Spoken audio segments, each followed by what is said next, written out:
रमजान शरीफ का महीना है। इस महीने की अज़मत और बरकत का कोई हिसाब नहीं लगाया जा सकता।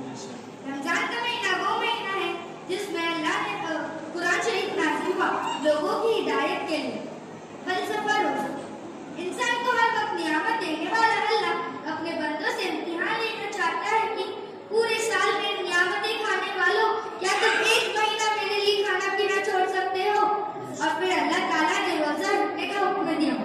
अल्लाह ताला ने रोजगार के हुक्म ये है कि रोजा सिर्फ मेरे लिए है, यानी और इसका जज़ा भी मैं खुद ही हूँ, यानी रोजा रखकर मुझे पा लेता है। रोजा फर्ज होने की वजह। इस्लाम में अक्सर किसी न किसी वाक़ये की याद ताज़ा के लिए उसे मुकर्रर किया गया है। जैसे सफा और मुहर्रम के बीच हाजियों का दौड़ना हजरत हाजरा के उन दिनों पहाड़ों के बीच दौड़ने की याद ताज़ा करता है। इसी तरह और अल्लाह ने उसे क़यामत तक के हाजियों के लिए लाज़िम कर दिया है।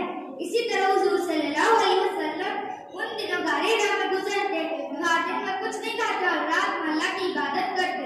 उन दिनों को ताज़ा रखने के लिए अल्लाह ताला ने रोजा फर्ज कर दिया।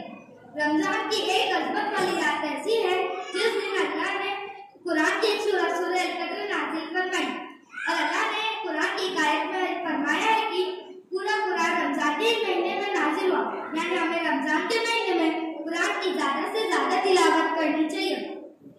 कुरान एक ऐसी किताब है जिसे जितना भी पढ़ो पढ़ने का शौक बढ़ता ही जाता है और दुनिया की किसी भी किताब को 2-4 बार भी पढ़ लिया तो उसे हाथ लगाने का भी दिल नहीं करता और कुरान की एक आयत को बार बार पढ़ने का और सुनने का दिल करता है।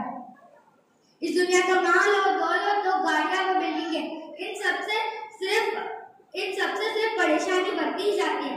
सिर्फ अल्लाह का जिक्र ही है जिससे दिलों को सुकून मिलता है। आइए मैं आपको हज़रत उमर का एक वाक़या सुनाती हूँ।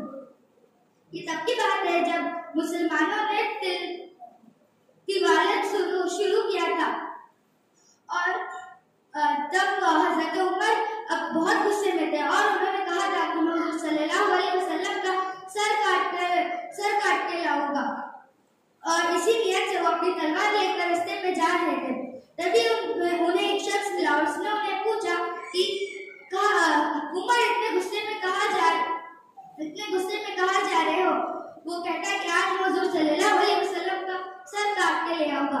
वो कहते हैं पहले अपनी बहन की तो जानकारी ले लो, उसने कलमा पढ़ लिया है, वो इस्लाम का ला चुकी है।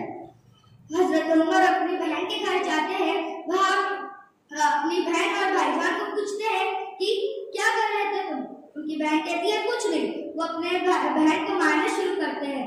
उनकी बहन कहती है कि चाहे तुम हमारी जान भी ले लो, हम ईमान नहीं छोड़ेंगे।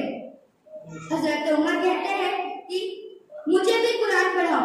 उनकी बहन कहती है पहले तुम नहा ले लो और नहा कर आओ। हज़रत उमर नहा के आते हैं और कुरान पढ़ते हैं। फिर वो हुज़ूर सल्लल्लाहु अलैहि वसल्लम के पास जाते हैं, कलमा पढ़ते हैं और ईमान पा लेते हैं। ये है कुरान की ताकत जिसने हज़रत उमर को ईमान लेने पर मजबूर कर दिया। हमें भी कुरान को पढ़ना चाहिए और रमजान में तो कुरान की ज़्यादा से ज़्यादा तिलावत करनी चाहिए।